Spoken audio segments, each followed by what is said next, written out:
안녕하세요. 고집센 왕언입니다. 오늘은 명절이 가까워오니까 가족 간의 궁합에 대해서 한번 얘기해 볼게요. 가족들이라고 모두 사이 좋은 건 아니죠. 그리고 형제들이라고 또 모두 사이 좋은 건 아니죠. 그러나 서로 사이가 안 맞는 거는 다 이유가 있습니다.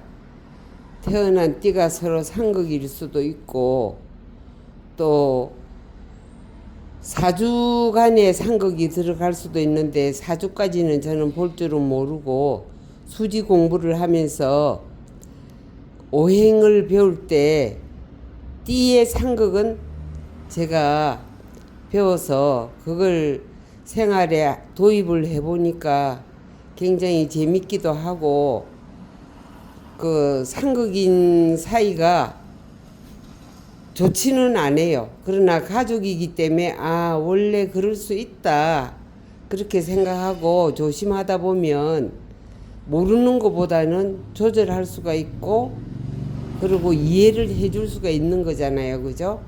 여기서 보면 오행이 목화 토 금 수예요. 근데 거기에 따라서 제가 띠를 다 나누어 놨죠. 목은 뱀띠, 범띠, 토끼띠. 화는 뱀띠, 말띠. 토는 소띠, 양띠, 용띠, 개띠. 금은 원숭이띠, 닭띠. 수는 돼지띠, 쥐띠. 그런데 목화 토 금 수로 돌아가는데 이쪽이나 다 한 칸 옆은 상생이에요. 그런데 한 칸을 건너뛴 곳은 다 좌우로 한 칸씩 건너뛰면 상극이에요. 상극은 사이가 좋지 않은 표시죠. 그런데 상극 중에서도 상외라는 게 있어요. 상외는 이기지를 못한다. 이제 쉽게 얘기해서 상극이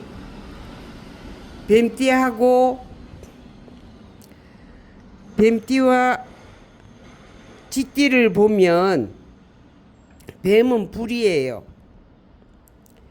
그리고 쥐띠는 물이에요. 수. 그러면 사실은 쥐가 더 작은 동물이고 뱀이 쥐를 잡아먹는 수도 있거든요.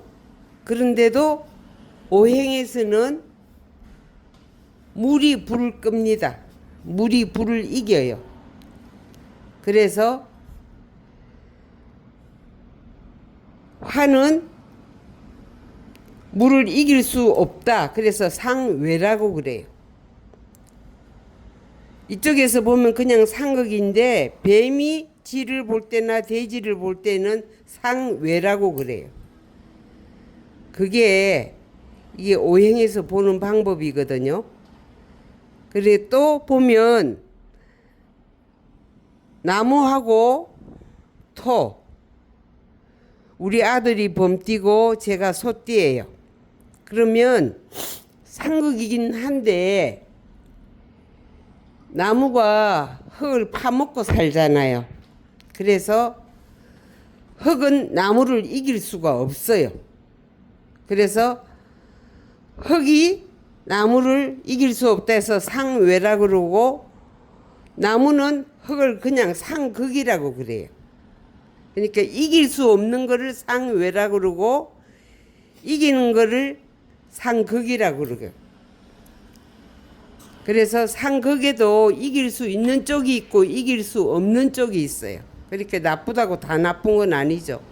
그러니까 상극이긴 하지만 범띠가 볼 때 소띠는 부모라서 그런 게 아니고 상극이지만 자기가 이길 수 있는 띠기 때문에 제가 아들한테는 이길 수가 없어요. 아들이라서 못 이기는 게 아니고 오행상으로 이길 수가 없어요. 이기려고 그러면 굉장히 시끄러워져요. 그래서 그런 걸 보는 게 굉장히 재밌더라고요. 그러면 범띠와 뱀띠 한 칸 건너뛰었으니까 상생이죠. 상생이면 서로 도와주는 띠거든요. 왜냐하면 나무가 타서 나무가 너무 많으면 불을 일으키잖아요. 그죠? 그리고 불이 또 타서 흙이 되잖아요. 흙에서 금이 나오죠. 금이 녹으면 또 물이 되잖아요. 그래서 한 칸씩은 상생이라고 그러고 한 칸을 건너뛴 것은 상극이라고 그래요. 그래 명절에 가족끼리 이렇게 한번 재미삼아 보시면 지금 제가 여기 한 가족을 아버지는 뱀띠고 어머니는 양띠예요. 그죠? 아버지는 뱀띠고 어머니는 양띠니까 상생이라서 서로 도와주는 띠네요. 그리고 누나는 닭띠고 본인은 쥐띠예요. 여기도 서로 도와주는 띠예요. 그래서 사실은 가족 간의 사이가 좋은 띠인데 뱀띠하고 닭띠는 상극이죠. 그러니까 아버지하고 누나는 상극이네요. 그런데 금이 불을 못 이기잖아요. 불이 오면 녹아버리니까. 그래서 딸이 아버지를 이길 수가 없어요.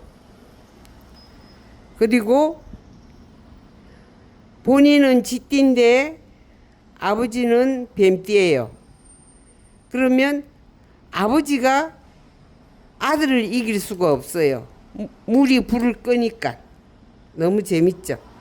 이거는 부모 자식 간의 계급이 문제가 아니고 띠에서 오는 오행간의 궁합만 얘기하는 거니까 재미삼아 상극으로 상식으로 봐주시지만 그래도 그게 굉장히 많이 도움이 됩니다. 아, 저놈이 나한테 대드네 이렇게 생각하실 일이 아니라 내가 저놈을 이길 수가 없지 이렇게 생각하시는 게 좋거든요. 그리고 어머니와 아들도 사실은 상극이죠. 한 칸을 건너뛰었으니까 상극이죠. 그러니까 양띠와 쥐띠도 상극인데 나무가 아니죠. 물이 흙을 이길 수가 없어요. 왜냐하면 물은 흙 속에 흙 테두리 안에 있을 때만 안전하게 저수지가 되거든요. 그래서 물은 흙을 이길 수가 없다. 그러니까 본인은 어머니를 이길 생각을 하면 안 된다. 어머니 말을 잘 들어야 된다. 이렇게 보는 거예요. 어떠신가요? 그럴싸하죠? 그래서 가족 간에도 서로 띠를 알고 양보할 건 양보하고 또 주장할 건 주장할 수 있을 때 주장하고 이러면 오행이 많이 도와주는 겁니다. 그러니까 이번 추석에도 가족끼리도 하지만 친척들이 오시면 친척 간에도 띠를 물어보고 이렇게 오행의 상극인지 상생인지 정도 알아두시면 그분들도 집에 가서 자기 가족들도 해볼 수 있잖아요. 이거 하나는 꼭 기억했다가 요 오각형 이거는 갖고 다니시면서 회사에서도 직원들 간에서도 은근슬쩍 저 상사하고 나하고 궁합이 맞을까? 이런 거 한번 해보시면 좋습니다. 왜냐면 모르고 당하는 것보다는 알고 당하는 게 낫잖아요. 그리고 이길 수 있다고 오행상으로 이길 수 있으면 은근슬쩍 고집을 피워볼 수도 있거든요. 이게 그래서 도움이 되는 겁니다. 명절 즐겁게 지내시고 건강하게 지내시길 바랍니다. 좋아요, 구독, 알림 설정 부탁드립니다.